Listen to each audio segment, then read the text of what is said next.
எல்லா தொகுதிகளையும் ஒரே கண்ணோட்டத்தோடு தான் நான் பார்த்துக்கிட்டு இருக்கேன்.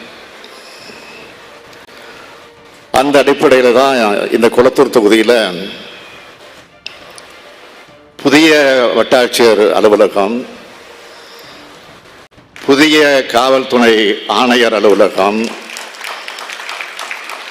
புதிய காவல் நிலையம், புதிய தீயணைப்பு நிலையம்,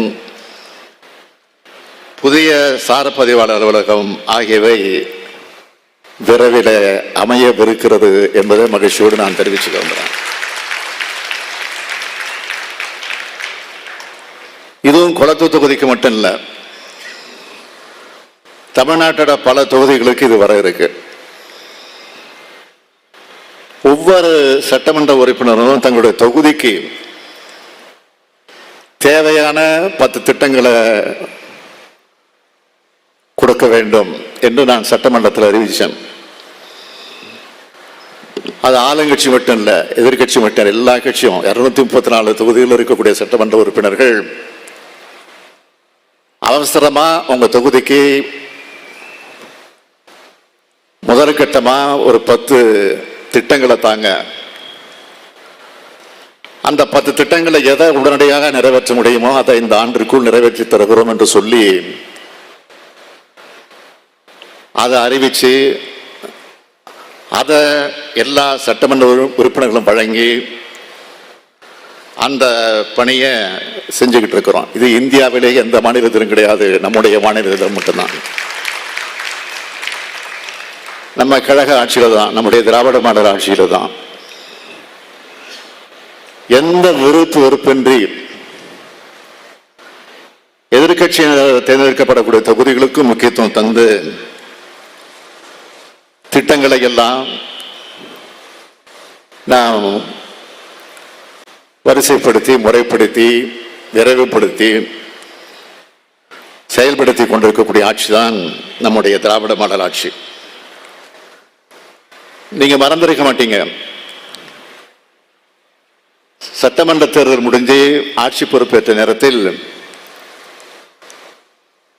அந்த வெற்றியை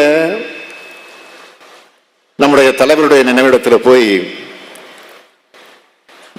மாலை வச்சு மரியாதை செய்து,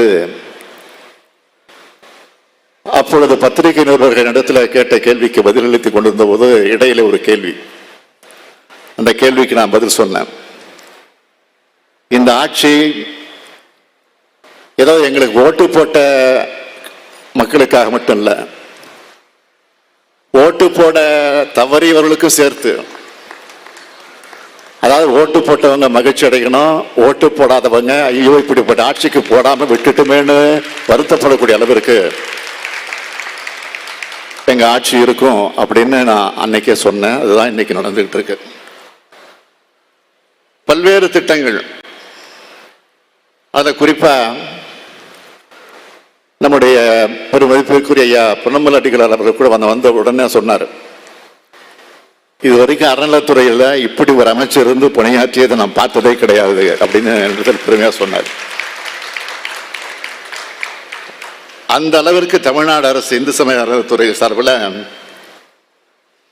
அவருடைய அமைச்சராக இருக்கக்கூடிய சேகர் பாபு, அவருடைய துணைக்கு இருக்கக்கூடிய அதிகாரிகள் எல்லாரும் ஒன்று சேர்ந்து ஏராளமான திட்டங்களை செயல்படுத்திக்கிட்டு இருக்கிறாங்க. அதையெல்லாம் இப்ப பட்டியல் போட்டால் நேரம் காணாது.